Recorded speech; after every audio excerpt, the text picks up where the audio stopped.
Here we are from the Jimmy Hall shop down here in Columbia. I'm going to explain to you how to set up an electric guitar.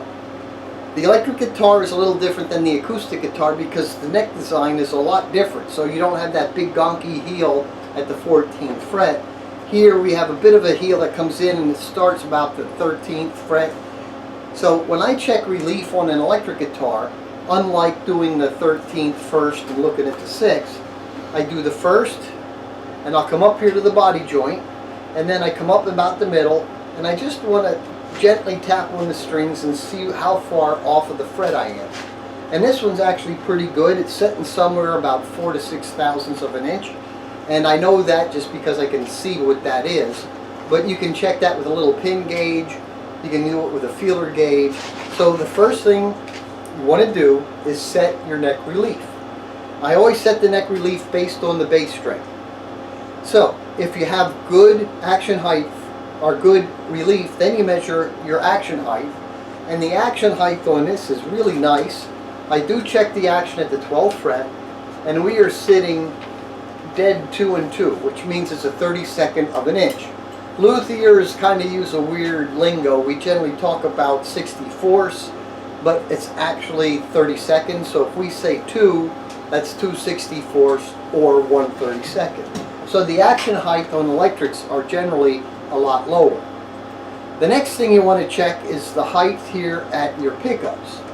Now when you're doing pickups, you have to be careful because the magnetic field will pull on the strings and can actually interfere with your intonation. So according to the Fralin guide, these should be, I think, 3/16 of an inch under the strings. So I just look at the string, I come here and I take a look, and there we are. My friend Glenn's a dealer for them. And here, yes, perfect. We're looking at about 2 32nds, maybe 5 64ths. So the key is that you have them high enough to pick up the signal, low enough that they don't interfere with the strings. Different pickups use different magnets, so always go to the pickup manufacturer and see what they do recommend.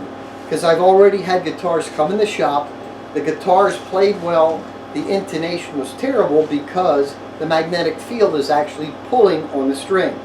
So if you don't have a manufacturer's information, what I always found is I drop the pickups, put it into the amp, start playing it, and I start raising it.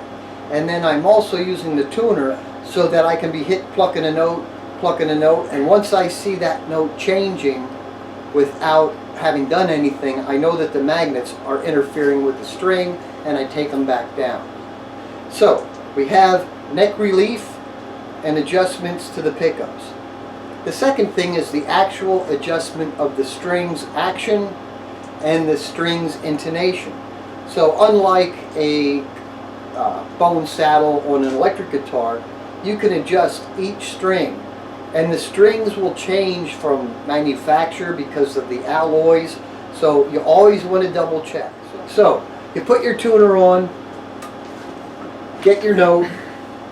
Our snark is very, very low on juice. So right now I'm at E. So if I come up here to the 5th, I should see A. And I'm seeing A. Come up to the 12th, I want to see E again. Now, if the E is sharp or flat, you can make this adjustment here. But what you want to do before you make that adjustment, you want to make your string height adjustment, your action, because you want to do the neck relief, the action, and then the intonation. And if you do it the other way around, you're gonna drive yourself crazy. So relief, action height, and then you can adjust where this has to be to compensate and intonate for that string.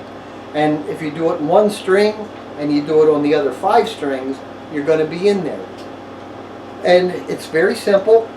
I think for most of these are a 440 set screw, so you need like a 50 thousandths, I think it is, for the smallest Allen wrench.